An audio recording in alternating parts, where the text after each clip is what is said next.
अस्सलाम वालेकुम वरहमत llaहि वबरकातुहू। दीन इस्लाम चैनल में आप सभी का खैर मकदम।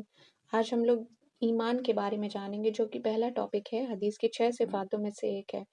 ईमान का बोल है कलिमा ला इलाहा इल्लल्लाह मुहम्मदुर रसूलुल्लाह।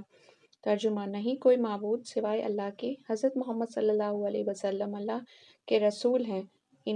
इससे ये चाहा जा रहा है कि हमारे दिल का यकीन सही हो जाए कि किसी से कुछ नहीं होता और सब कुछ अल्लाह से ही होता है। अल्लाह अपनी ज़ात और सिफ़ात में एकता है। वही तन्हा ताकत वाला है और सिर्फ़ उसी की इबादत करनी है, क्योंकि सारे असबाब का नफ़ा नुकसान उसके हाथ में है। और जनाब रसूलुल्लाह सल्लल्लाहु अलैहि वसल्लम के तरीक़ों पर दुनिया और आखिरत दोनों जहान की कामयाबी है। इसलिए इसके अलावा तमाम तरीक़े बातिल हैं और दुनिया और आखिरत में नाकाम करने वाले हैं।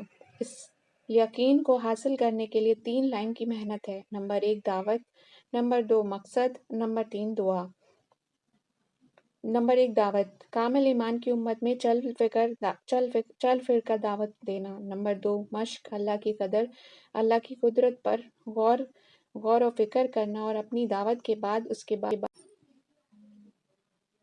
उसके बारे में दिल से कहना कि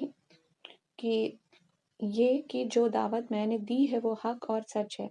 नंबर 3 दुआ, ईमान की हकीकत को अल्लाह से रो कर दुआओं के ज़रिए मांगना कि अल्लाह हमें ईमान की हकीकत अता फरमा। आमीन। जज़ाकल्लाहु खैर। वीडियो को लाइक